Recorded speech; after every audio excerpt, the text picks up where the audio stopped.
अस्सलाम वालेकुम नाज़रीन, आप देख रहे हैं प्रोग्राम दो टोक। मैं हूं किरण नाज। ईरान और अमेरिका इनके दरमियान मुआहदा फिर तय पाते पाते रह गया। खबरें यही आ रही हैं कि फ़रीक़ैन के दरमियान मुज़ाकरात जारी हैं और अहम मामलात पर इत्तेफ़ाक़ राय हासिल करने की कोशिश की जा रही है। कल अमरीकी सदर डोनाल्ड ट्रंप ने 2 घंटे तक ईरान के साथ मामलात तय करने के हवाले से हतमी फ़ैसले के लिए सिचुएशन रूम में अहम तरीन इजलास किया, लेकिन फ़ाइनल कुछ भी नहीं हो सका। वाइट हाउस अहदेदार ने रॉयटर्स को बताया कि सदर ट्रंप सिर्फ ऐसे मुआहदे को कबूल करेंगे जो अमरीका के मफाद और उनकी मुकर्रर करदा रेड लाइंस पर पूरा उतरता हो। ईरान को किसी भी सूरत जौहरी हथियार हासिल करने नहीं दिए जाएंगे। अब इस अहम तरीन मीटिंग से पहले सदर ट्रंप ने कहा था कि मुज़ाकराती मुआहदा इस बात को यकीनी बनाएगा कि ईरान स्ट्रेट ऑफ हॉर्मुज़ को दोबारा खोले और कभी भी जौहरी हथियार हासिल न करने का अहद करे। लेकिन ईरानी हुकाम भी बड़ा वाज़ेह कह चुके हैं कि मुआहदे के मुसव्वदे में न तो फ़ी वसूल किए बग़ैर आबनाए हॉर्मुज़ को खोलना और न ही जौहरी मवाद को तबाह करने का अहद शामिल है। ईरानी सुप्रीम लीडर मुश्तबा खामनाई के मुशीर मोहसिन रज़ाई ने लिखा है एक्स पर कि सदर ट्रंप ने एक बार फिर साबित कर दिया है कि वो मुज़ाकरातकार के अहल नहीं है और दीगर मकासद के हुसूल की कोशिश कर रहे हैं। उन्होंने मज़ीद लिखा है कि डोनाल्ड ट्रंप बहरी नाकाबंदी जारी रखने और मुज़ाकरात में हद से ज़्यादा मुतालबात के ज़रिए तीसरी बार सिफारतकारी से गद्दारी कर रहे हैं। अमरीकी वज़ीर दिफ़ा इस सारे सिलसिले में कह रहे हैं कि ज़रूरत पेश आई तो वो ईरान के ख़िलाफ़ फ़ौजी कार्रवाइयाँ दोबारा शुरू करने की मुकम्मल सलाहियत रखता है। इस मामले के दरमियान अमरीकी अखबार वॉल स्ट्रीट जर्नल ने यह दावा किया है और बड़ा दावा किया है कि जंग के दौरान मुत्तहिदा अरब इमारात ने भी ईरान पर दर्जनों हमले किए हैं।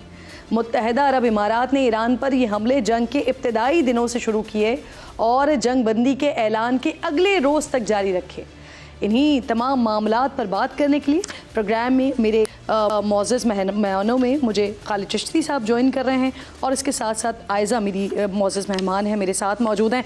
आप दोनों मोअज़्ज़ज़ मेहमानों की बेहद शुक्रगुज़ार हूँ। आयज़ा इरफान साहिबा मेरे उमूर हैं, आलमी उमूर देखती हैं और रिटायर्ड कोमोडोर खालिद चिश्ती साहब किसी तारुफ़ के मोहताज नहीं हैं।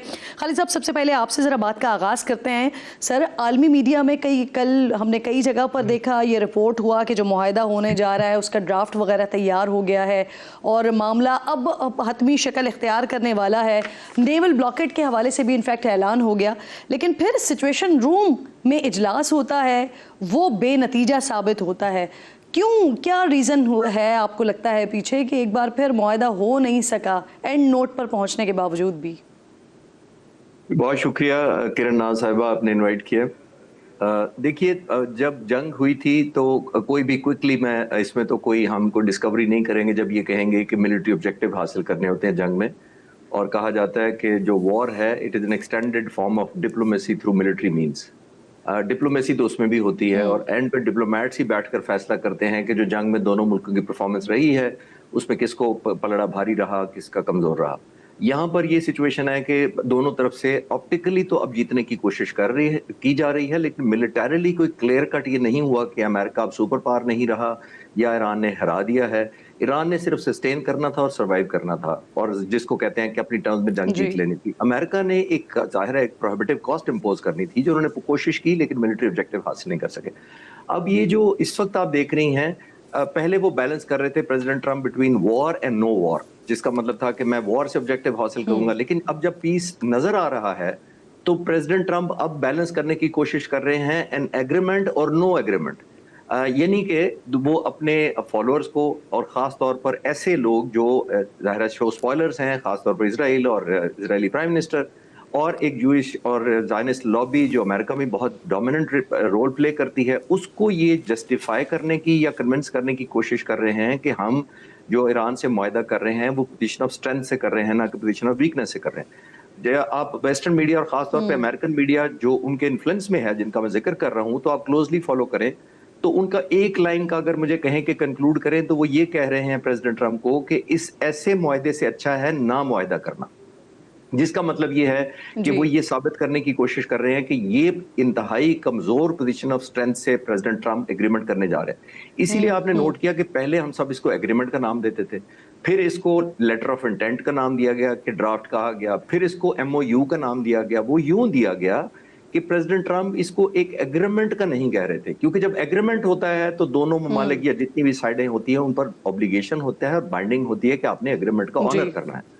जब आप एक मेमोरेंडम ऑफ अंडरस्टैंडिंग कहते हैं तो अंडरस्टैंडिंग किसी वक्त भी मिसअंडरस्टैंडिंग में बदली जा सकती है, और आप कह सकते हैं या ब्लेम गेम दुरुस्त। करके उसको मिसअंडरस्टैंड कर सकते हैं और अपनी परसेप्शन से उसको अंडरस्टैंड कर सकते हैं, जिसका मतलब है कि दोबारा अटैक अनलीश कर दें, दोबारा अंडू कर दें सारे एग्रीमेंट को। इसीलिए तीसरा मेरी जी। एक आर्गुमेंट ये है कि आपने नोट किया कि वो कह रहे हैं कि इनिशियली 60 डेज की सीज फायर की जाएगी, जिसका मतलब ये है कि एक डिल्यूजन में रखा जाएगा, एक दरमियान में हैंगिंग रखा जाएगा कि एग्रीमेंट है नहीं है, एस्केलेट करना हुआ तो कर लेंगे। इतनी देर में वो चाहते हैं दुरुस्त। कि वो जो लॉबी प्रेसिडेंट ट्रंप पर प्रेशर डाल रही है वो एक मेमोरी जी। लेन से गुजर जाए उनकी। और आपको भी पता है कि मीडिया के पास रोजाना की बुनियाद पर बहुत टॉपिक होते हैं, अगर 60 दिन तक एक टॉपिक कम डिस्कस हो जाए और आहिस्ता आहिस्ता बैक बर्नर पर चला जी। जाए, जी। तो फिर उसको बाद में चाहे वो एग्रीमेंट का नाम दे लें या एक्सटेंड कर लें अनदर हाइप 60 डाउन हो डेज जाएगी और उसकी। वो ट्रू। एक और प्ले डाउन हो जाएगा सारे का सारा, क्योंकि इस वक्त प्रेसिडेंट ट्रंप बैलेंस जी। करने की जी। कोशिश कर रहे हैं। तो मेरा मानना ये है कि ये बैलेंसिंग बिल्कुल आपकी फैक्टर के बात लिए दुरुस्त। सर मैं इसी बात को आयजा की तरफ लेके चला आगे। आयजा, जो सिचुएशन हमने देखी सदर ट्रंप ने जैसे ही ऐलान किया उसके फौरन बाद ही ईरान की तरफ से स्टेटमेंट आ गया। उन्होंने बड़ा वाज़ेह कह दिया कि एक यूरेनियम अफजूदगी और मुंजमद असासों इसके हवाले से कोई हतमी मुआहदा नहीं हुआ है। जब वहाँ से भी स्टेटमेंट आ गया, उसके बावजूद भी क्या डोनाल्ड ट्रंप साहब बहुत जल्दी में थे कि बगैर कोई साइन हुए मुआहदा उन्होंने ऐलान कर दिया? देखिए, इस वक्त अगर आप इस जंग में ये दोनों फ्रीकैन की सूरत हाल देखें तो ये जो बयानात आ रहे हैं ये सिर्फ पॉलिटिकल पॉइंट स्कोरिंग जैसे मामलात लगते हैं, क्योंकि बिहाइंड द सीन टॉक्स जारी हैं और वो किसी ना किसी लेवल पे हो रही हैं, उनमें अंडरस्टैंडिंग्स भी हो रही है, किसी तरफ से भी मुकम्मल ना नहीं आती, मुकम्मल हाँ नहीं आती। एक बंदा एक बयान देता है फिर बीच में थोड़ी सी स्पेस छोड़ देता है। तो आप समझिए ये ऐसे ही बयानात हैं जैसे पाकिस्तान में पीपल्स पार्टी और नून लीग एक दूसरे के खिलाफ बयानात देते हैं और फिर कहीं ना कहीं बीच में मिलजुल के भी काम कर रहे होते हैं। तो इस सूरत हाल में अगर आप देखें तो सदर ट्रंप जो है वो कल ये कहने गए, सदर ट्रंप के लिए इस वक्त अमेरिका में क्या ज़रूरी है कि वो किसी तरह से इस जंग में, जिसमें शायद वो बहुत हैस्टिली एंटर हुए, शायद इजराइल और ज़ायनिस्ट लॉबी के प्रेशर की वजह से एंटर हुए, उसमें कोई विन दिखाएं। और अभी तक जो मामलात हैं मेरा ख्याल है वो क्योंकि इसमें उनके लिए अगर आप देखें तो जीत कहीं भी नहीं है। अगर वो इस एग्रीमेंट में जाते हैं तो भी जैसे कि खालिद चिश्ती साहब ने कहा कि उनको ये कहा जा रहा है इस एग्रीमेंट से बेहतर है एग्रीमेंट ना करें, और अगर वो इस एग्रीमेंट को नहीं करते और जंग कंसिस्टेंट रखते हैं तो मुल्क में जो इकोनॉमिकली जो सिचुएशन है, उनका जो वोटर बेस है वो बहुत तंग है, तो इनके लिए जीत नहीं है। तो टू बैड ऑप्शंस में से उन्हें एक ऑप्शन चूज करनी है। और एट द सेम टाइम जैसे कि इजराइल की जानिब से मुसलसल जो पिछला सीज फायर है उसकी भी खिलाफ वर्जियाँ की जाती रही हैं, तो बड़ी मुश्किल सिचुएशन है। लेकिन एक अच्छी बात इसके अंदर ये है कि मुख्तलिफ मीडिएटर्स जैसे पाकिस्तान है, कतर ने बहुत अहम रोल अदा करना शुरू किया है, उसकी वजह से बातचीत आगे बढ़ रही है। लेकिन आपने तो समंदर को कूजे में बंद कर दिया ये कह करके जिस तरह से पीपल्स पार्टी और पीएमएलएन आपस में एक दूसरे के ऊपर तनकीद करते हैं और फिर बाद में सब साथ ही बैठे होते हैं, यानी इसका भी एंड रिजल्ट हम यही देख लें कि आखिर में मुआहदा हो ही जाना है। एक और भी बड़ा इंपॉर्टेंट मामला है खालिद साहब, आपकी तरफ ये सवाल लेकर आऊँगी, जो वॉल स्ट्रीट जर्नल की तरफ से दावा किया गया हालिया जंग के दौरान मुत्तहिदा अरब इमारात ने भी ईरान पर दर्जनों फ़िज़ाई हमले किए हैं, जिसके लिए अमेरिका और इसराइल ने उन्हें इंटेलिजेंस फराहम की है। गो के यूएई की तरफ से इसकी कभी भी तस्दीक नहीं हुई इस बात की, लेकिन अब ये बड़ा दावा और एक बड़े अखबार की तरफ से हो रहा है। तो ये जो हुआ, ये जवाबी हमले किए गए क्या? देखिए, इसको जब तक दोनों तरफ से कम एक साइड कंफर्म ना करे, इस पे कमेंट करना बड़ा मुश्किल है। आपने नोट किया होगा कि इस वक्त शो स्पॉयलर्स चाहते हैं कि ब्रीच ऑफ ट्रस्ट मुल्कों के दरमियान, खासतौर पर ईरान और जीसीसी के जो मालिक थे, अब तो यूएई जीसीसी से हिस्सा नहीं रहा, लेकिन एक ट्रस्ट डेफिसिट जरूर क्रिएट किया जाए, खासतौर पर यूएई के पॉइंट ऑफ व्यू से, इसलिए कि जीसीसी से वो रिसेंटली अलहदा हुआ है 1 मई से। जब वो अलहदा हो गया है तो एक एफर्ट चल रही है बिहाइंड द डोर उनको वापस लाने के लिए, लेकिन इजरायली लॉबी और इजरायली प्राइम मिनिस्टर नहीं चाहते कि यूएई वापस चला जाए। उसकी वजह कई हो सकती हैं, जाहिर है, एक तो डिफरेंस क्रिएट कर दिया, डिवाइड कर दिया, उनको एडवांटेज होता है, फिर ऑयल की प्राइसेस एस्केलेट करने में वो यूज करेंगे यूएई की प्रोडक्शन को भी और प्राइस लाइन को भी, तो यूएई को वो नहीं चाहते वापस। आप इसी को कनेक्ट करें डॉट्स को, जब इजरायली प्राइम मिनिस्टर के दफ्तर से ऑलमोस्ट ये खबर निकाली गई कि उन्होंने एक खुफिया दौरा किया यूएई का, वो मतलब उसी एफर्ट को अंडरमाइन करना था। जब हम ये सुन रहे थे कि यूएई को कोशिशें जारी हैं उनको वापस लाने के लिए, तो एक जिसको कहते हैं ना, एक धमाका कर दिया इजराइल ने, ये कहकर यूएई के खिलाफ कि ये हमारे तो वजीर आजम ने खुफिया दौरा भी कर लिया। इसका मतलब ये है कि दोबारा से खलीज बढ़ गई, ट्रस्ट डेफिसिट बढ़ गया। तो मैं अभी तक वॉल स्ट्रीट की जो इसकी ये खबर है, इसको अभी तक तो उसी तरह लूंगा कि ये एक एलिमेंट ऑफ डिस्ट्रस्ट कंटिन्यूड करने के लिए उन्होंने एक सीरीज शुरू की हुई है, जिसके अंदर यूएई को आइसोलेट किया जाए, और अगर कोई और एक आध मुल्क भी ऐड किया जाए इसके अंदर, तो और ज्यादा अरब ममालिक में फरका फैल जाएगा। और जाहिर है दोनों तरफ से, अब ये देखिए ईरान के मुतालिक भी ये कॉन्फिडेंस शैटर होता है कि अच्छा, ईरान ने मिसाइल की स्ट्राइक्स ले ली और जवाब नहीं दिया और बोला नहीं, एक एलिमेंट ऑफ वीकनेस ईरान की भी नजर आती है फिर इसके अंदर से। तो ये मुझे अभी तक वही एक बिगर गेम लग रही है, एक डिल्यूजन या परसेप्शन क्रिएट करने की। जी, और आपकी बात दुरुस्त भी है, क्योंकि इस सारे सिनेरियो में हमने देखा है कुछ अमरीकी अखबार और कुछ अमरीकी टीवी चैनल्स ने भी स्पॉइलर का किरदार अदा किया है। इस तरह की खबरें भी पोस्ट करते रहे, इस तरह के आर्टिकल्स भी इनफैक्ट लिखते रहे कि जिससे एक वो ट्रस्ट डेफिसिट की जो आप बात करें वो क्रिएट हो, एक पैनिक क्रिएट हो सिचुएशन में। अब आयजा साहिबा, लेकिन अगर ये वॉल स्ट्रीट जर्नल की खबर को मैं आगे बढ़ाती हूँ तो वो कुछ खबरें तो यहाँ तक भी आई ना कि ईरान के जो सिल्विया पेट्रोकेमिकल कॉम्प्लेक्स है उस पर भी जवाबी हमला किया यूएई ने। अगर मुत्तहिदा अरब अमीरात ने ईरान पर हमले किए हैं तो तस्लीम क्यों नहीं कर रहे? देखिए, तस्लीम तो नेतन्याहू से भी खा लिया, किसी इंटरव्यू में पूछा गया तो उसने भी इस बारे में कोई जवाब क्लियर कट नहीं दिया कि हम शामिल थे, क्योंकि जितने हमलों के बारे में वॉल स्ट्रीट जर्नल ने कहा है, उन्होंने ये कहा है कि इजराइल की मदद से किए गए हैं। और जब नेतन्याहू से इस बारे में सवाल किया गया तो उन्होंने भी इसके ऊपर इकरार नहीं किया। तो मैं खालिद चश्ती साहब की बात से बिल्कुल एग्री करती हूँ।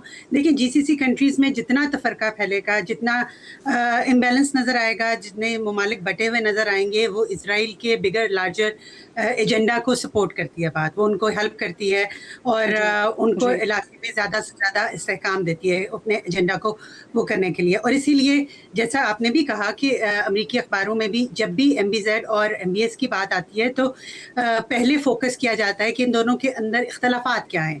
हालांकि अभी रिसेंटली MBS और MBZ की बातचीत भी हुई मुख्तलिफ मौके पे, लेकिन उसकी बजाय जो इख्तलाफात हैं उनको ज़्यादा, तो I think it's more of a media game, more of a media propaganda thing, कि ये दिखाया जाए कि ये तमाम ममालिक आपस में, मुस्लिम ममालिक भी आपस में बटे हुए हैं। और सदर ट्रम्प को जैसे कि एक बिग पीस मेकर के तौर पे, और फिर आपने देखा कि जैसे उन्होंने अभी अब्राहम अकॉर्ड्स की बात दोबारा से शुरू कर दी, तो अगेन बात यही है कि उनके पास अमेरिका और अमेरिका के जिन हामियों ने ये जंग शुरू की, उनके पास जीतने के लिए, अपने लोगों को दिखाने के लिए कुछ नहीं। Exactly, आपने एक अच्छा टॉपिक छेड़ दिया। मेरा अगला सवाल इसी पे ही था, आप कमेंट कीजिए, फिर मैं यही सवाल खालिद साहब की तरफ भी लेके चलती हूँ कि जिस तरह से अभी आपने खुद कहा कि अब्राहम अकॉर्ड्स के लिए अब बकाला शुरू कर दिया इस्लामी ममालिक पर, लेकिन इसी सारे सिनेरियो में हम देखते हैं कि हमारे वजीर खारजा USA में ही बैठे हुए हैं और वहीं पर बैठ के बड़ा वाज़े पाकिस्तान की पोजीशन करते हैं कि जब तक जो फ़लस्तीन की हैसियत है उसे तस्लीम नहीं किया जाता, जब तक 1966 वाली पोजीशन नहीं दी जाती, तो तब तक तो पाकिस्तान का मौक़िफ़ यही है। कोई दबाव नहीं डाल सकता पाकिस्तान पर, ना पाकिस्तान किसी दबाव में आ सकता है। जी, और पाकिस्तान का ये बयान और पाकिस्तान की ये पोजीशनिंग बहुत खुशाइंद है, और इसलिए भी खुशाइंद है, देखिए हमारे वज़ीर ख़ारजा का यहाँ मौजूद होना। आपको इंटरेस्टिंग बात ये बताऊँ कि उनकी न्यूयॉर्क में कमिटमेंट्स थी, और इस सारी कमिटमेंट्स के दौरान अचानक उन्होंने कुछ कमिटमेंट्स कैंसिल की और वो वाशिंगटन गए, और वहाँ पे मार्को रूबियो से उनकी मुलाकात हुई, जिससे ये साबित होता है कि पाकिस्तान इस वक्त अमेरिका के लिए कितना अहम है और पाकिस्तान की इस अहमियत के। अब देखिए, सदर ट्रम्प का डिलेमा कह लें या उनकी जो मजबूरी है वो ये कह लें कि इस वक्त वो पाकिस्तान को छोड़ नहीं सकते, क्योंकि पाकिस्तान इस वक्त इंतहाई अहम किरदार अदा कर रहा है जहाँ तक ईरान से मुतल्लिक और इस इलाके से मुतल्लिक बातचीत का मामला है। At the same time Abraham accords की बात करें तो वो, जैसे कि खालिद चश्ती साहब ने शुरू में बात की, तो उन्होंने कहा इजराइलियों को भी वो कुछ दिखाना चाहते हैं, ज़ायनिस्ट लॉबी को भी कुछ दिखाना चाहते हैं, तो वो ये चाह रहे हैं शायद सदर ट्रम्प के अगर मैं कुछ दस्तखत ले लूँ तो मैं अपने उन सपोर्टर्स को जो इसराइली लॉबी के हैं उनको कह दूँ कि देखिए मैंने ये तो कर दिया, चले आप वॉर से बाहर निकल आते हैं। So it's a very complex situation right now. जी जी बिल्कुल ठीक है। अब खालिद साहब यही सवाल आपके लिए भी सर कि क्या अब आपको लगता है कि जब इतना वाज़े बड़ा क्लियर पाकिस्तान ने अपनी पोजीशन बता दी है फ़लस्तीन के हवाले से, इजराइल के हवाले से, तो क्या समझते हैं आप मज़ीद दबाव आ सकता है इस्लामी ममालिक पर, स्पेशली पाकिस्तान के ऊपर दबाव आ सकता है इस हवाले से? देखिए, हमारी पोजीशन तो बहुत क्लियर है। 13 दिसंबर 1948 को कायदे आजम ने प्रेसिडेंट ट्रूमैन को एक खत लिखा था, और उसमें कश्मीर के ऊपर उन्होंने कहा था दिस इज मॉरली अनटेनेबल, ये लफ्ज इस्तेमाल किया था फलस्तीन को यानी इसराइल को तस्लीम करना। तो अगर हमें कायदे आजम ऑलमोस्ट 80 साल पहले ये हुक्म दे गए कि मॉरली अनटेनेबल है, पहली बात तो ये है। दूसरा, आपने भी ठीक पॉइंट आउट किया, और आयजा साहबा भी बिल्कुल ये ऐसे ही कह रही हैं कि देखिए ये हमारे लिए मॉरली एक्सेप्टेबल नहीं है। 1966 या 1967 से वॉर जो हुई थी उससे पहले वाली पोजीशन पाकिस्तान का आज भी ऑफिशियल स्टैंस है।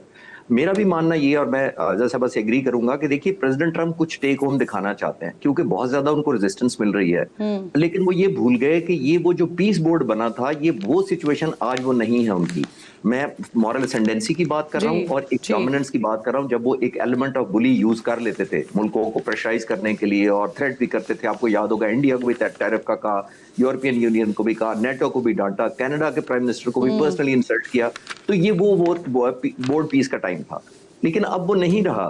अब तो जर्मन के चांसलर कहते हैं कि ये अमेरिका को ह्यूमिलेटिंग डिफीट हुई है, तो फिर तो दुनिया बोलना शुरू हो गई है। तो प्रेसिडेंट ट्रंप अब ये चाहते हैं कि ये पॉसिबली उनके पास अपने इन्फ्लुएंस को कन्वर्ट करने का आखिरी मौका है, क्योंकि इन्फ्लुएंस में उनकी ग्रिप लूज होती जा रही है। आपने देखा नेटो में है, यूरोपियन यूनियन है, बहुत सारे और ममालिक, इंडिया और चाइना और रशिया। तो आई थिंक इस लीवरेज को वो लास्ट टाइम यूज करना चाहते हैं कि अगर ये ऐसी शॉट है जिसको आप हुक करें, छक्का लग गया तो छक्का, वरना आउट तो होना ही है। बट अब वो सिचुएशन उनके लिए रही ही नहीं है जिसको वो अभी भी यूज करना चाहते हैं। बहुत बहुत शुक्रिया आपका। खालिद चिश्ती साहब साथ मौजूद थे और आयजा इरफान साहिबा, आप दोनों मौजूद मेहमानों की बेहद शुक्रगुजार हूँ। नाज़रीन, वो बर्क लखनवी का ये मशहूर ज़माना शेर सबने सुन रखा है, मुद्दई लाख बुरा चाहे तो क्या होता है, वही होता है जो मंजूर खुदा होता है। तकरीबन 2 सदी पुराना ये शेर है। आज की जो भारतीय पाकिस्तान मुखालिफ पॉलिसीज़ हैं इस पर ये एग्जैक्टली पूरा उतरता है। आज से 10 साल पहले 2016 में भारतीय वज़ीर आज़म नरेंद्र मोदी ने एक जलसे में भड़क मारी थी कि वो दुनिया में तन्हा कर देंगे पाकिस्तान को। भारतीय हुकूमत की पाकिस्तान के खिलाफ साजिश का ऐलान था, जिसके लिए मोदी की बीजेपी हुकूमत ने दिन रात बड़ी मेहनत की, लेकिन वही हुआ जो मंजूर खुदा था। आज दुनिया के ताकतवर तरीन ममालिक अल्हम्दुलिल्लाह पाकिस्तान की तारीफ कर रहे हैं, पाकिस्तान के साथ ताल्लुक़ रखने को एजाज़ समझ रहे हैं, जबकि भारत अपने ही खोदे हुए गड्ढे में खुद गिर चुका है। अरबी मीडिया नेटवर्क अल जज़ीरा ने रिपोर्ट शाये की है कि पाकिस्तान को आलमी सतह पर तनहा करने की भारतीय वज़ीर आज़म नरेंद्र मोदी की 10 साला मुहिम नाकाम साबित हुई है। पाकिस्तान आज वाशिंगटन, बीजिंग, तेहरान और रियाद के साथ बैक वक्त राब्ते में है और ख़ित्ते और इलाक़ाई मामलात पर असरअंदाज होने वाला एक बड़ा अहम फ़रीक़ बन चुका है। इसी रिपोर्ट में ये भी कहा गया है कि पाकिस्तान और चीन की नाकाबिल शिकस्त शराकतदारी ख़ित्ते में एक नई हकीकत बन चुकी है। हसीना वाजिद हुकूमत के बाद, उनके ख़ात्मे के बाद पाकिस्तान और बांग्लादेश के ताल्लुकात में नुमाया बेहतरी आई है। पाकिस्तान खलीजी ममालिक के लिए उभरते हुए सिक्योरिटी पार्टनर के तौर पर सामने आ रहा है, जबकि दूसरी तरफ मोदी सरकार की मुस्लिम और दीगर अक़लियत मुखालिफ पॉलिसीज़ ने भारत की बैनुल-अक़वामी साख को शदीद नुकसान पहुँचाया है। ऐसी ही रिपोर्ट पिछले महीने BBC ने भी इसी हेडलाइन के साथ शाये की थी कि मोदी पाकिस्तान को तनहा करना चाहते थे लेकिन ख़ुद तनहा हो गए हैं। आलमी सतह पर जहां मशरक़ से लेकर मग़रिब तक अल्हम्दुलिल्लाह पाकिस्तान की वाह वाह हो रही है, वज़ीर आज़म और फील्ड मार्शल की शान में कसीदे पढ़े जा रहे हैं, वहीं कुछ दिन पहले यूरोप के दौरे पर जाने वाले भारतीय वज़ीर आज़म को नीदरलैंड्स और नॉर्वे में मक्कार शख्स जैसे अलक़ाबात से मंसूब कार्टून इंसानी और अक़लियतों के हुकूक़ की खिलाफ वर्जियों पर सहाफ़ियों के सख्त सवालात का भी सामना करना पड़ा। लेकिन वो कहते हैं ना कि रस्सी जल जाती है लेकिन बल नहीं जाते हैं। तो पिछले साल ही ऑपरेशन सिंदूर के दुनिया के सामने खाक होने के बावजूद भी आज भारतीय आर्मी चीफ अपने वज़ीर आज़म की तरह अहमकों की जन्नत में रहते हुए एक रहे हैं कि ऑपरेशन सिंदूर अब भी जारी है और भारत ऑपरेशन सिंदूर 2 की तैयारी कर रहा है। भारतीय आर्मी चीफ के नज़र वो फ़ारसी का मुहावरा करूँगी कि मुश्ते के बाद जंग याद आयत बरकला खुद बायत ज़द, यानी अब जो मुक्का आपको याद आया है ना, वो अपने ही मुंह पर मार लीजिए। ब्रेक लीजिए, ब्रेक के बाद वापस आते हैं तो पाकिस्तान के सियासी मामलात इस वक्त क्या चल रहे हैं उस पर बात करेंगे।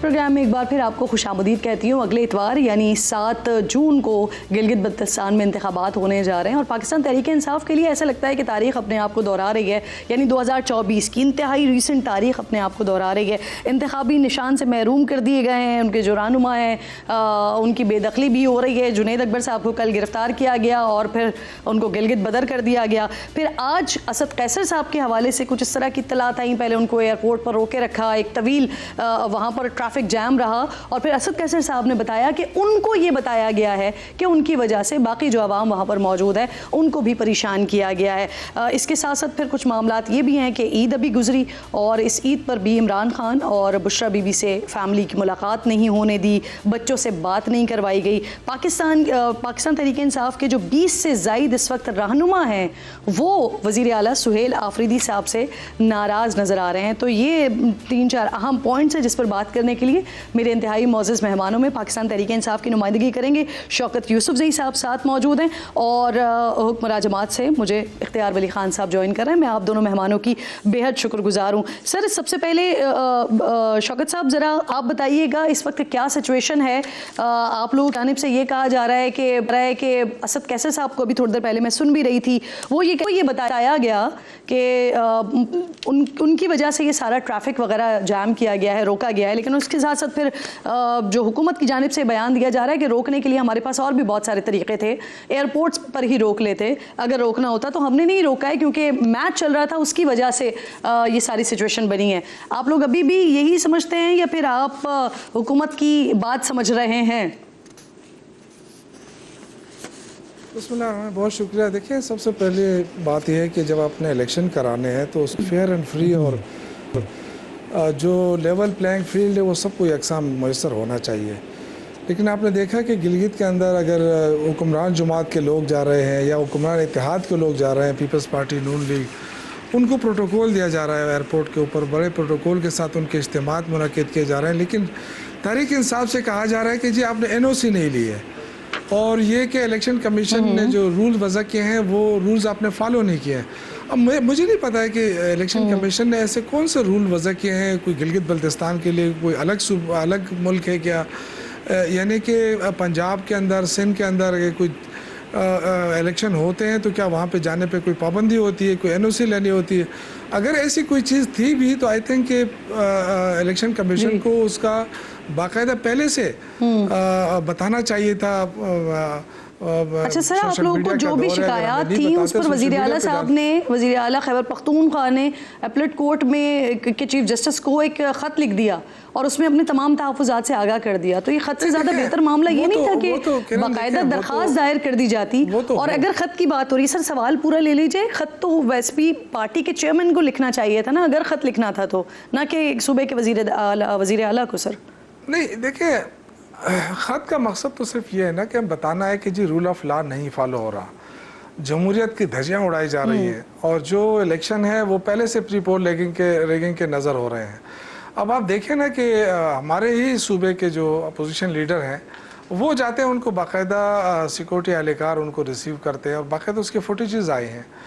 और जुनैद अकबर को किस लिए, क्या ऐसा हुआ है कि जी उनको कहा जा रहा है कि जी आपने NOC नहीं लिया? ये तो आप मज़ीद अफरा तफरी फैला रहे हैं, एक ऐसी चीज़ को हवा दे रहे हैं जिससे आप पहले से पाकिस्तान कितना मुतासर है। तो ये बड़ी अफसोस की बात है। मैं तो कहूँगा असद कैसर साहब को भी रोकने की पूरी कोशिश की, उसकी फुटेज भी आई है, जो पुलिस एहलकार के साथ बहस हो रही है वो भी आई है, ये सारी चीज़ें हैं। लेकिन ये खौफजदा है, ये खौफ है और कुछ भी नहीं है। ये कहते हैं कि जी PTI ख़त्म हो गई है। अच्छा सर, गवर्नमेंट तो साथ साथ ये भी कह रही है कि हम तो बड़ी कंफर्टेबल पोजीशन में हैं और क्योंकि इलेक्शंस वहाँ पर पिछले साल से उसकी प्रिपरेशन हो रही है और हुकूमत PMLN इसका इस वक्त कहना ये है कि वो बड़ी कंफर्टेबल पोजीशन में। इख्तियार साहब, सर असद कैसर साहब आज उनको जाना था गिलगित लेकिन नहीं जा सके, वो ट्रैफिक इतना जाम था और बज़ाहिर तो यही है कि ट्रैफिक जाम है, लेकिन असद कैसर साहब जो बता रहे हैं वो ये कह रहे हैं कि उनको पुलिस वालों ने खुद बताया कि उनकी वजह से सब कुछ रोका हुआ है। सुन लें ज़रा, फिर जवाब दीजिएगा। सर ये ब्लैक की हमारी वजह से आप लोगों ने किया है, तो लोगों की भी आप देते हो, हम बस साइड पे खड़े हो जाएंगे ना, बस बताओ कि नहीं जाना। नहीं, मेरा मतलब ये है कि आम लोगों को तकलीफ है ना, मुसाफिर को तकलीफ। मतलब है कि लोगों को तकलीफ ना, लोगों को जाने दो। हम तो आपके आदि, लेकिन बाकी गाड़ियों को छोड़ो ना, आपको तो तकलीफ ना दो। इख्तियार साहब, एक शख्स को रोकने के लिए सर हज़ारों लोगों को मुश्किल में डाल दिया, और इसमें आपकी अपनी पार्टी के एक रहनुमा भी शरीक थे, ख्वाजा साद रफीक साहब। उन्होंने तो बाकायदा गुस्से में लिखा है कि अब सिक्योरिटी का मसला ना बताइएगा इसको जो किया है। बिस्मिल्लाहिर्रहमानिर्रहीम। बहुत शुक्रिया किरण। देखिए, मैं अब आपको, मुझे इस पे ये तब से अच्छा भी नहीं लग रहा, लेकिन जो असद कैसर साहब कह रहे हैं ये ऐसा भी नहीं है। उस जुलूस में और वो फंसे हुए लोगों में शायद मैं भी था, और मैंने भी शायद जाना था, साद रफीक साहब ने भी जाना था। तो अगर ऐसी कोई बात होती या हुकूमत ने प्री प्लानिंग करनी होती तो फिर तो हमें तो बता देते कि भाई आप लोग पहले पहुंच जाएं। तो मेरे ख्याल में यहाँ पर असद कैसर साहब का जो ये मौकफ है तो ये गलत साबित हो रहा है कि something was pre planned for to stop Asad Qaiser. उनके लिए रोकने के लिए इस तरह की कोई प्लानिंग थी, ये गलत बयान, ये मैं इसको नहीं मानता। हम आज रह गए, अब कल की फ्लाइट से ख्वाजा साद रफीक साहब भी जा रहे हैं और मैं भी जा रहा हूँ, निकल जाना है। और जहाँ तक दो बातें इसमें, एक तो मुझे ये समझा दें कि अगर मैच का हवाला दिया जा रहा है उसकी वजह से सिक्योरिटी थी, तो सर एयरपोर्ट जाने वाला जो रूट है वहाँ पर सिक्योरिटी का ऐसा क्या पर्पस था कि औरतें बच्चे कई सैकड़ों लोग वहाँ पर बेचारे घंटों फंसे रहे हैं गर्मी में। दूसरी बात ये कि चलें असद कैसर साहब को हम कह देते हैं, समझ जाते हैं आपकी बात को कि वो गलत बात कर रहे हैं, तो जुनैद अकबर साहब के साथ जो हुआ, उनको जो गिलगित बदर किया गया और उनके लिए एक एनओसी का बहाना कर दिया गया कि एनओसी नहीं लिए इस वजह से वो नहीं रह सकते यहाँ पे। उसी तरफ हमने वहां पर कहते हैं ना कि हुक्मरान जुमात। सबसे पहले तो मैं आपको एक बात बताऊं, ये जो टर्म आपने मेरे भाई ने यूज की लेवल प्लेइंग फील्ड की, ये लेवल प्लेइंग फील्ड की जो टर्मिनोलॉजी है ये पैदा हुई थी, अगर आपको याद हो, इमरान खान जब हुकूमत में थे।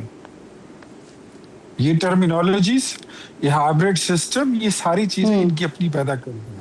सबसे पहले तो इनको मैं मुबारकबाद देता हूँ कि ये आपकी अपनी इन्वेंशंस है, कोई और नहीं लाया। तो जो आप करते हो वो फिर जो बोते हैं फिर वही आप करते हैं। सर उनको छोड़े, हम अपनी बात का तो जवाब दे दें। मैं आता हूँ, मैं अपनी बात पे आ रहा हूँ। अब हम जा रहे हैं, हमने एनओसी लिया हुआ है, हमने दरखास्तें दी हुई है, तो ये कोई आसमान से थोड़ी उतरे कि जिसका जी मर्जी है यहाँ से मुंह उठाए और वहां पे जाके इलेक्शन कैंपेन शुरू कर दे। क्या आपने पहले इलेक्शन नहीं लड़े? क्या आपने पहले जलसा नहीं किया? जलसा करने से पहले क्या आप डीसी को दरखास्त नहीं देते? क्या आप वहां पर इलेक्शन कैंपेन में हिस्सा लेने के लिए आप इलेक्शन कमीशन से और वहां की हुकूमत से जो चीफ सीएस होता है वगैरह उनको इन्फॉर्म नहीं करते? आपके मुल्क में हालात भी आपको पता है, टेररिज्म भी है, बहुत सारे मसाइल हैं।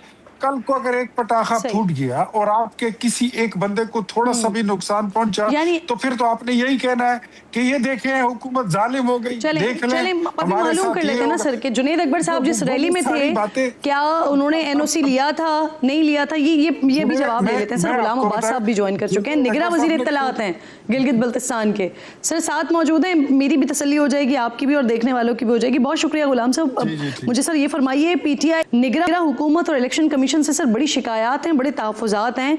ये अब कह रहे हैं पीटीआई के लोग, आप लोगों को हिरासत में ले रहे हैं, गिलगित बदर कर रहे हैं, सूबा बदर कर रहे हैं, मुहिम चलाने नहीं दे रहे हैं, जबकि उनके मुखालिफिन को वहाँ पर खुली आज़ादी है। तो सर इसकी क्या वजह है? एक पार्टी के साथ ये क्यों किया जा रहा है सर? बहुत शुक्रिया, आपने इस हवाले से रब्ता किया। देखें, इससे पहले भी कल भी मेरे ख्याल से हमारे स्पोक्स पर्सन है वज़ीर आला साहब के, उन्होंने इस चीज़ की वजाहत की थी कि पीटीआई ने इलेक्शन कमीशन जो जीबी का है उनसे कोई एनओसी उन्होंने नहीं ली थी। एनओसी लेना जो है वो हर पार्टी के लिए ज़रूरी है। जो इलेक्शन कमीशन के ज़ाब्ता अखलाक है उसको पूरा करना तमाम पार्टियों की जिम्मेदारी है। इवन प्राइम मिनिस्टर साहब जब गिलगित बल्तिस्तान तशरीफ लाए थे, उन्होंने भी एनओसी सीख की थी, उनको बाकायदा एनओसी जारी हुआ था। वो उस एनओसी के तहत यहाँ जुनैद अकबर साहब ने दरखास्त नहीं दी या उनको एनओसी दिया नहीं गया? नहीं, उन्होंने जो हमें बताया गया इलेक्शन कमीशन की तरफ से, उन्होंने एनओसी मांगी नहीं है, सीख ही नहीं किया। उनको एनओसी इन्होंने आज भी मेरे ख्याल से, अगर इनके जो मीडिया भी आया है कि इनके चीफ मिनिस्टर साहब ने जो लेटर लिखा है यहाँ के कोर्ट के चीफ जो है वो कोर्ट को, तो वो इन्होंने चीफ इलेक्शन कमीशन को नहीं लिखा कि कोर्ट पे इन्होंने लेटर लिखा है। तो वो जो प्रॉपर फोरम है वो इलेक्शन कमीशन है, उनसे जो है वो एनओसी सीख करना, उनसे एनओसी लेना जरूरी होता है। बाकी पार्टी के जो लीडर्स यहाँ आ रहे हैं वो बाकायदा एनओसी लेकर आ रहे हैं, तो इनको भी चाहिए था कि पहले एनओसी ले लें थ्रू प्रॉपर तरीके से और उसके बाद वो तशरीफ लाते। तो अच्छा, एक बात तो आप ये कह रहे हैं कि जो बाकी जमातें आ रही हैं यहाँ पर इलेक्शन कैंपेन के सिलसिले में वो एनओसी लेकर आ रहे हैं। दूसरा ये बताएं कि बहैसियत निगरां वज़ीर इत्तलात आप जो इस वक्त सारा सिनेरियो देख रहे हैं, लेवल प्लेइंग फील्ड बनी हुई है तमाम पार्टीज के लिए? सर देखें, जो भी रजिस्टर्ड तंजीमें हैं जो इलेक्शन यहाँ कंटेस्ट कर रहे हैं उन सबको लेवल प्लेइंग फील्ड मिल रहे हैं, उनको वो फैसिलिटेट भी हो रहे हैं। और इस हवाले से किसी भी पार्टी के साथ कोई जाति, कोई इस तरीके से कोई वो नहीं हो रही और सबको लेवल प्लेइंग फील्ड मिल रहे हैं। सही सही, बहुत बहुत शुक्रिया आपका गुलाम अब्बास साहब, आप मौजूद थे। इसी बात पर मजीद बात करेंगे, दोनों मौजूद मेहमान साथ मौजूद हैं। ब्रेक लीजिए, वापस आइए।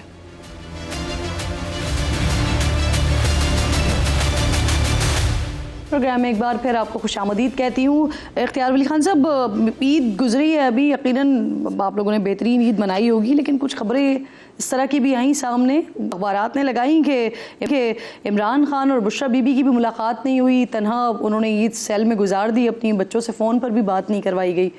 दुरुस्त है सर ये? मेरे नॉलेज में ऐसी कोई बात नहीं है। अभी तो ईद की छुट्टियां ही गुजर रही हैं और अब ये तो वैसे ही हमेशा आपको पता है कि एक नेगेटिव मैसेज जो है, अगर कोई खबर नहीं है, हालांकि हमने तो सारी उम्र यही सीखा है कि if there is no news think there is good news. तो पाकिस्तान तहरीक इंसाफ तो हमेशा बैड न्यूज जो है वो फैलाती रहती है। चलें, पाकिस्तान तहरीक इंसाफ का दावा होता तो हम फिर ये बात कर सकते थे, लेकिन ये तो अखबारात ने खबरें लगाई हैं ना। ठीक हो गई जी, इतना कोई मसला नहीं है, आज नहीं है तो कल हो जाएगी, परसों हो जाएगी। अभी तो ईद की छुट्टियां, मैं किसी बात की इसकी तस्दीक व तरदीद करने से कासिर हूँ, मैंने नहीं the information. I was in China, मैं चाइना में था और मैं ईद के दिन ही आप कह लें कि नमाज से पहले पहुंचा हूँ। आपने अभी ये बात की ही है, मैं जरा थोड़ा सा उस पर कॉमेंट करना चाहता हूँ कि लेवल प्लेइंग फील्ड खुद इन्होंने किसी को अपनी हुकूमत में नहीं दिया। लेवल प्लेइंग फील्ड ये खुद अपने सूबे में किसी को नहीं दे रहे। ये मेरे भाई शौकत साहब बैठे हुए हैं, ये भी इनकी एक इन्वेंशन है कि जो मुखालिफ बंदा जीत जाए उसको फंड्स नहीं देते। खैबर पख्तूनख्वा में जितने तहसील नाज़िमीन, सर लेवल प्लेइंग फील्ड की आप बात करें, वैसे हम यहीं पर ही इन्हीं प्रोग्राम्स में बैठकर फिर ये बात करते थे कि पाकिस्तान तहरीक इंसाफ की जिस वक्त हुकूमत थी और जो उनकी परफॉर्मेंस थी, जो उनकी गवर्नेंस थी, उसके बाद फिर लगातार जो ज़मीनी इंतखाबात हो रहे थे वो PMLN जीत रही थी सर। तो लेवल प्लेइंग फील्ड कम अज़ कम आप लोगों के लिए तो मौजूद थी, तभी तो आप इंतखाबात जीत रहे थे। मुझे इजाज़त दीजिएगा खान साहब के हवाले से ज़रा मैं शौकत साहब से भी बात कर लूँ। शौकत साहब, इसी खबर के मुताबिक ये भी बताया जा रहा है कि खान साहब के लिए नए कपड़े तक नहीं भिजवाए गए, उन्होंने ईद पुराने कपड़ों में ही गुजारी। नज़रअंदाज तो पार्टी और अहले खाना की तरफ से भी किया गया, अगर हुकूमत ने फैसिलिटेट नहीं किया, बच्चों से नहीं मिलवाया गया तो। नहीं देखिए किरण, ये फस्तायत है, बहुत बड़ा खौफ है इमरान खान से, और शायद ये समझते हैं कि उनको आइसोलेट करके इस तरह हरकतें करके शायद ये समझते हैं कि हम PTI को तोड़ सकते हैं या ख़त्म कर सकते हैं। ये इनके खामख्याली है। वो बंदा इस मुल्क के लिए कुर्बानी दे रहा है और वो डटा हुआ है, और यही सबसे बड़ी इनकी नाकामी है। बहरहाल ये नमाज ईद अदा करना जिस बंदे से हुकूमत को इतना खौफ है, उसके लिए ये पार्टी की तरफ से कि ईद पर नए कपड़े भी न भिजवाए जाएं सर। नहीं, मैं देखिए कपड़े कौन ले जाता, आप बताएं मुझे। कपड़े तो 100 जोड़े हाजिर हैं, लेकिन कौन ले जाएगा, किसको इजाज़त मिलेगी? असल मसला तो ये है, उनको नमाज ईद की इजाज़त नहीं है। आप ये देखें ना कि सारे कैदी जो है वो नमाज ईद अदा कर रहे थे और उनको सेल में रखा हुआ था। जिस तरह से खाना जाता है वहाँ पर, ये तो अल्लाह जिस तरह से पेमेंट की जाती है बाकायदा हर महीने खाने के हवाले से, हमें नहीं पता आज नहीं तो कल मुलाकात हो जाएगी। ये तो ऐसा समझ रहे हैं कि जैसे इनका कानून इनके हाथ में, इनके जी नहीं सर, मैं कह रही हूँ जिस तरह से पेमेंट होती है ना वहाँ पर, या जिस तरह से खाना जाता है, दीगर चीज़ें जाती हैं, कभी खान साहब को मशीन चाहिए होती है वो जाती है, वहाँ पे किताबें जाती हैं, तो कपड़े भी इस तरह से जाए जा सकते थे सर। ये कंसीडर ही नहीं किया गया इसको। सर देखिए कपड़े इम्पोर्टेंट नहीं है, इम्पोर्टेंट ये है कि उनको नमाज ईद अदा करने की इजाज़त दी जाती, ये सबसे इम्पोर्टेंट बात है जो नहीं दी गई। और ये सिर्फ इंसानी हकूक़ नहीं, आइनी नहीं, इस्लामी शायर का मजाक है ना, एक किस्म की नमाज ईद अदा करना हर बंदे का हक है, हर मुसलमान का हक है। आप उससे भी, इस्लामी अक़दार से भी आप दूर जा रहे हैं सिर्फ इस बुनियाद के ऊपर कि आप जोर देना चाहते हैं उनको। और जो इसकी बात की इन्होंने वज़ीर साहब ने कि जी हमें वहाँ पे NOC नहीं ली गई। देखिए NOC हमेशा ली जाती है बड़े जलसे के लिए, इंतखाबी मुहिम के लिए मैं पहली मरतबा सुन रहा हूँ कि जी NOC लेना पड़ रहा है। अगर इलेक्शन कमीशन ने कोई ऐसा चीज़ अनाउंस किया तो बता दें, हमें पहले से बता दें कि जी ये इन्होंने अनाउंस किया था या इसका ये ला है कि जी आपने ये नहीं किसी ने नहीं लिया है, ये ऐसे ही सारा मजाक है टीवी पे आके। इससे पहले जो मैं एक और शो में बैठा था, इनकी PMLN की MNA है और वो वकील भी है, मुझे नाम भूल रहा हूँ, उन्होंने कहा कि अच्छा नहीं हो रहा है। मुझे तो चलें, आपने जो नमाज़ ईद की बात की है ना, वो मैंने इख्तियार साहब, मेरे पास बिल्कुल, मुझे क्लोजिंग का कहा जा रहा है, वक्त मेरे पास बिल्कुल ख़त्म हो गया, सिर्फ हाँ या ना में जवाब दे देंगे, बाकी सारी बातें ठीक, लेकिन क्या ये भी हो सकता है वैसे कि नमाज से, ईद की नमाज से ही रोक दिया जाए? सर देखिए, मैं आपको एक बात बताता हूँ, ये भी इनका एक वो मजहबी टच हाँ या ना में बता दें, वक्त खत्म हो गया बिल्कुल। ये मजहबी टच इसका तस्दीक कर देना कि उनको नमाज पढ़ने की इजाजत दी गई है। चलो ये आप तस्दीक कर दें। इमरान खान जब बाहर थे, जब वो वजीर आजम थे, उन्होंने कौन सी नमाज ईद की पढ़ी थी? मेरे भाई वो तो उस वक्त भी नहीं पढ़ते थे। ये डिसाइड तो आपने नहीं करना ना सर, अल्लाह और बंदे का मामला है सर, ये आपने डिसाइड नहीं करना, लेकिन रोका भी नहीं जा सकता। बहुत शुक्रिया, आप दोनों मौजूद साथ मौजूद थे। वक्त मेरे पास बिल्कुल खत्म हो गया, वरना यकीनन हम इस डिबेट को आगे बढ़ा देते। इंशाल्लाह नाज़रीन से मुलाकात होगी कल। अपना और अपने मुल्क का खास ख्याल रखिए, फ़लस्तीन को, मकबूसा कश्मीर को अपनी दुआओं में याद रखिए। अल्लाह निगहबान।